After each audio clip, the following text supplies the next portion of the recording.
nice memory this year. One thing that always intrigues me up there, as a sports official myself, you have a lot of young officials, but they all seem to be well trained. They're into the game. Do you have a procedure you go through to train your young officials? Because I think some other sports could learn from that. Okay, yeah, we do. We have a minimum requirement of the attendance of a training session. There's a couple different forms to do that depending on the level of refereeing that you want to do. But there is that requirement of getting certified through a classroom training. And then we have a mentoring program. Our older, more experienced, adult referees have assignments of these younger referees for a few games and release them when they feel that they're ready to officiate on their own. And I have to say that even as they advance through a few years of training, there's always those adults around there to give them guidance, and it's just been a great program. Without the officiating, you can't have a sport. There's no doubt about that. So we're very thankful for the number of people we have involved.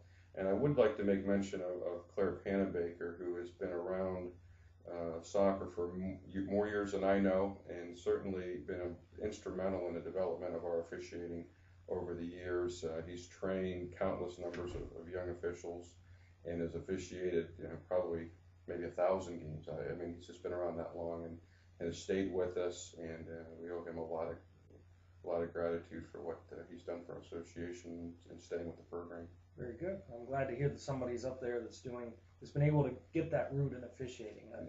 And I think, like I say, that's a template I think can be used in other areas around other sports around the area. One last question: how can parents learn more about the association if there are interested parents who might want to look into this? Okay. Is there a moment to talk at all about our complex? Yeah, we can. Yeah, real quick, we can talk about the complex. First I wanted to recognize the fact that soccer was played down at the drive-in park, the infield of the track, for about 25 years, and we were thankful to have that area available to us in the early years. Up until 2005, that's where soccer was played.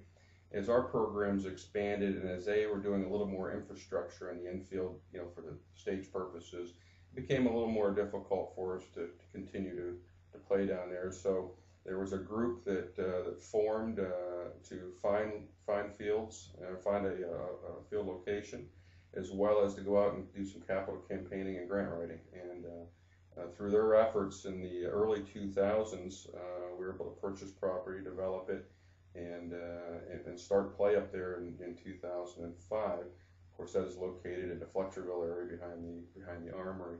And we have 22 acres of property with 10 acres of developed fields and a field house now. As of in 2008, and they are beautiful fields. There's no question. I go up there quite a bit, and it's just a real good environment for the kids to play. It's isolated enough that it doesn't get any interference from traffic or anything. Yes, we're very proud of that facility and very happy to have that. Like you said, it's almost like you're getting away a little bit when you go back in there, and you have some private areas to practice in, and there's no concerns or threats from the surroundings. So. No, that's worked out really good. Now, as far as getting to know a little bit more about the association, we have a website, clearfieldsoccer.com, www.clearfieldsoccer.com. We update that periodically. We do have 2 playing seasons, one in the spring and one in the fall, and right now we're registering for our fall season.